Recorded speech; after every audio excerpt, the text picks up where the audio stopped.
I'm sorry. I'm so sorry. Do it. Give it up. Take your time. Take your time.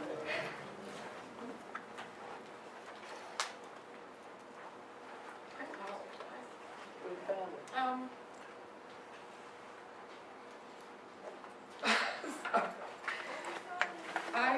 I feel very humbled to be here.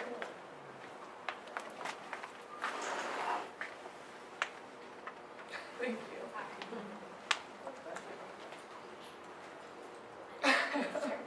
I'm sorry.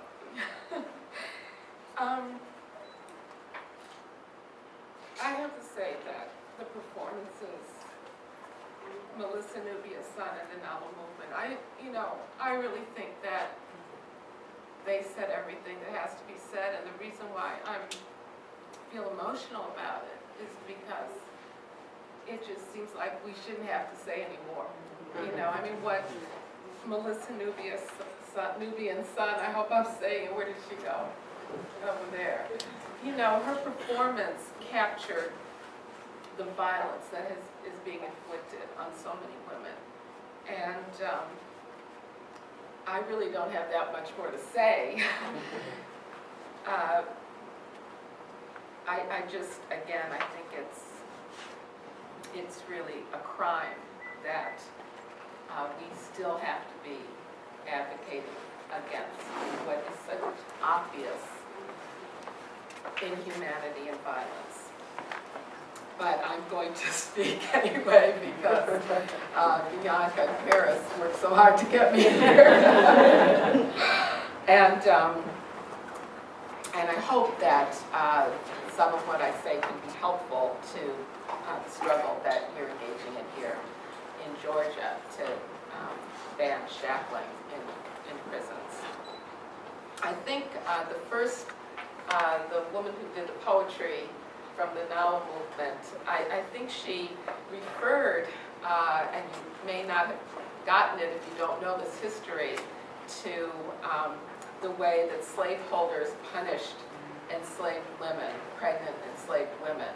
And that was to force them to lie down in a depression, dug in the ground with their bellies in the ground so that they could beat them on the back without harming the fetus, which of course they already owned. And a former enslaved woman named Lizzie Williams recounted the beating of pregnant women on a Mississippi plantation.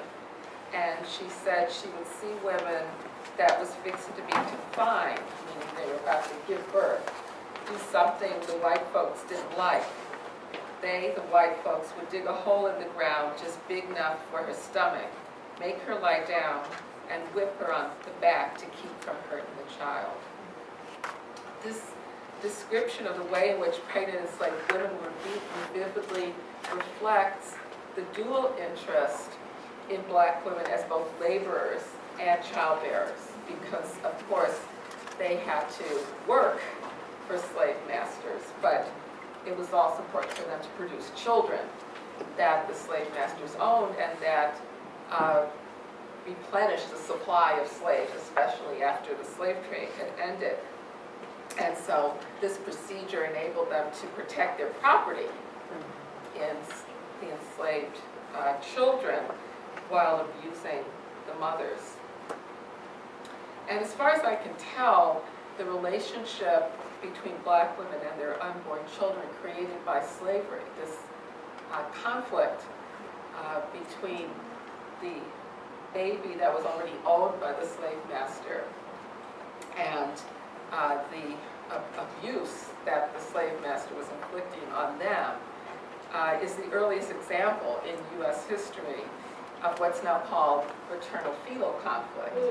The term used to describe the way in which laws, policies, and medical practice often pit pregnant women, their own interests in controlling their bodies, against those of the fetus she's carrying, which people like to, outside of her, like to control apart from the mother, based on this false premise that you can't ever protect children while degrading their mothers. That idea stretches through the prison system, to the child welfare system, to the welfare system, and on and on. And I think it's also the earliest example of the way laws and policies continue to dehumanize pregnant women of color in this country. Now let's fast forward 2 centuries to the late 1980s. Then, when she was 8 months pregnant, Lori Griffin was arrested as a result of a policy instituted at the Medical University Hospital in Charleston, South Carolina. And in the fall of 1989, that university state hospital that was serving indigent minority women, especially black women, began a collaboration with the Charleston Police Department. When do hospitals collaborate with police departments to arrest patients? But that's just what they did to address, as they claimed, the problem of babies testing positive for drugs. They instituted what was called the Interagency Policy on Cocaine Abuse in Pregnancy that provided for drug testing of pregnant patients without their consent, reporting results to police, and the arrest of patients who tested positive, and they charged them with crimes of child neglect or distribution of drugs to a minor. The theory was either they were abusing their unborn children or in the womb, or they delivered drugs to their babies via the umbilical cord in the seconds after delivery. Lori Griffin was transported weekly from jail to the hospital for prenatal care, always in handcuffs and leg irons. And 3 weeks after her arrest, she went into labor and still had to go in leg shackles and handcuffs.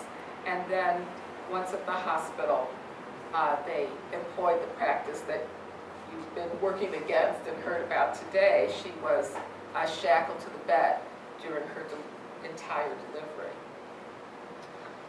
I came to see the women in South Carolina led away from the maternity ward in handcuffs to jail, some of them still bleeding from the delivery, like a modern-day reincarnation of the enslaved women who were held in chains and beaten by slave masters, and whose motherhood was devalued and shackled. Still to this day, as you probably know, many states still shackle women who are incarcerated when they go into labor and during the entire delivery. A couple years ago, Shawana Nelson, a 29-year-old African-American woman imprisoned for credit card fraud and writing bad checks, was shackled to the side of the bed in an Arkansas hospital during the most painful contractions. And again, I thought that the performance really gave somewhat, a good idea, but you can imagine if any of you have given birth. I know I have 4 children, and the only thing that saved me during those deliveries was being able to walk around. I had my first 3 at home, and nearly had the 4th at home. And just, I had to walk and move. That was critical.